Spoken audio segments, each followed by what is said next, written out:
आज एक युवा ने सोशल मीडिया पे एक अपना कॉकरोच जनता पार्टी बना लिया है।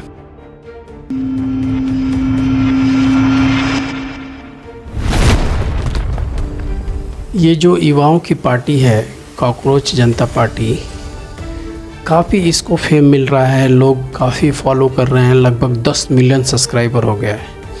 लेकिन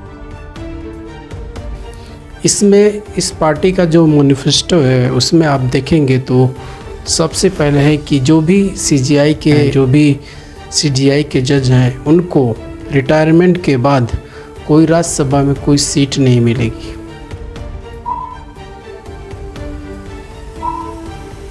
हम समझ रहे हैं कि आप युवाओं में काफ़ी आक्रोश है, लेकिन इस आक्रोश का क्या पार्टी बनाने से इसका सलूशन मिलेगा?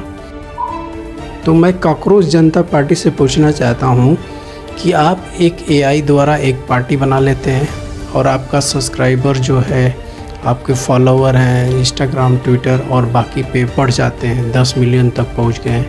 इससे क्या सलूशन मिलेगा? मैं बोलता हूं सलूशन नहीं मिलेगा। आपने मैनिफेस्टो में तो 50% आरक्षण महिलाओं को दिया है,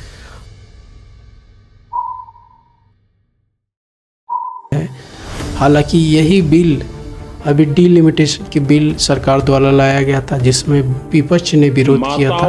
बहनों और बेटियों से बात करने के लिए आया विरोध किया था। हालांकि कॉकरोच जनता पार्टी का काफ़ी विपक्ष के लोग समर्थन कर रहे हैं, लेकिन मैं कहना चाहता हूँ ये कोई परमानेंट सोल्यूशन नहीं है। दोस्तों, मैं बोलना चाह रहा हूँ कि अगर युवाओं को अपना भविष्य खुद सुधारना है तो आपको सड़कों पे आना होगा। राम मनोहर लोहिया ने बोला, सड़कें अगर सुनी हो जाए तो संसद आवारा हो जाता है। यही आज हो रहा है जहाँ पे। तो क्या ये देश आज डेवलप कंट्री बन पाया है? नहीं बन पाया है। क्या इस देश के युवाओं को रोजगार मिल पाया है? नहीं मिल पाया है।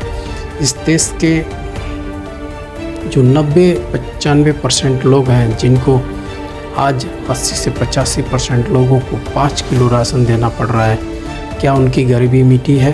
क्या उनकी आमदनी बढ़ी है? नहीं हो पाया है।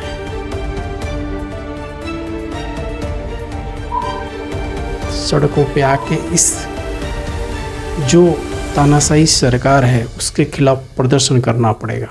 आपको जितने भी नीट पेपर लीक हुए हैं, जितने भी पेपर लीक हुए हैं, उसके ऊपर सवाल पूछना पड़ेगा।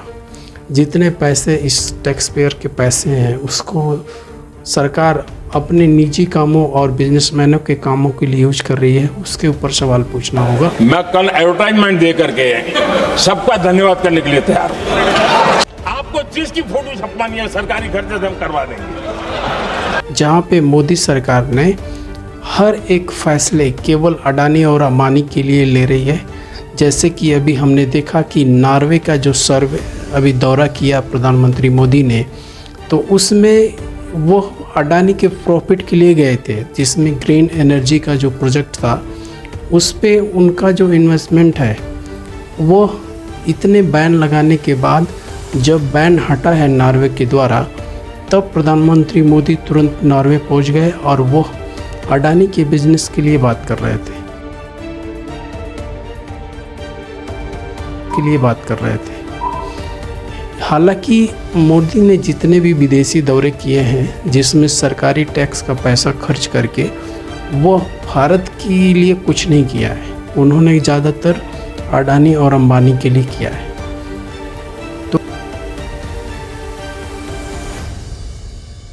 तो मैं इस देश के युवाओं से पूछना चाहता हूँ कि आपको पार्टी बनाना अच्छी बात है, आप बनाइए, लेकिन मेरा कहना है कि आप जब तक सड़क पे नहीं आके इस देश का लोगों से प्रदर्शन नहीं करेंगे तब तक ये कुछ होने वाला नहीं है। क्योंकि आप इतिहास उठा के देख लीजिए, हर एक देश में, अभी अमेरिका में हमने देखा कि वहाँ की जनता ने उस तानाशाह शासन के खिलाफ करोड़ों लाखों लोगों ने सड़क पे आके प्रदर्शन किया। Their message is clear. No kings! No tyrants! No tyrants! No damn kings! where 2 US citizens protesting against immigration raids were shot dead by federal agents earlier this year. किया। तो वैसे ही हमें सड़क पे आके प्रदर्शन करना होगा। दूसरा, आप किसी भी देश की क्रांति देख लीजिए, जब तक आप सड़क पे नहीं आएंगे तब तक आपकी बातें नहीं मानी जाएंगी। आपने देखा होगा कि जब किसान जो कानून था उस समय लाया गया था तो कितना लोग प्रदर्शन किए थे, लेकिन किसान को मेरा सलूट है कि वह उस प्रदर्शन से नहीं हटे, हालांकि उस समय सरकार को झुकना पड़ा। तो जो कांग्रेस जनता पार्टी है उससे यही अपील करना चाहता हूँ, आप जो भी मैनिफेस्टो बना रहे हैं वो बनाइए, लेकिन आप जब तक इसको धरातल पे ला के सड़क के ऊपर प्रदर्शन नहीं करेंगे तब तक कुछ नहीं होने वाला है। अगर आपको ये वीडियो अच्छा लगा हो तो आप हमारे चैनल को सब्सक्राइब कीजिए, सपोर्ट कीजिए और आगे बढ़ाइए। जय हिंद, जय भारत।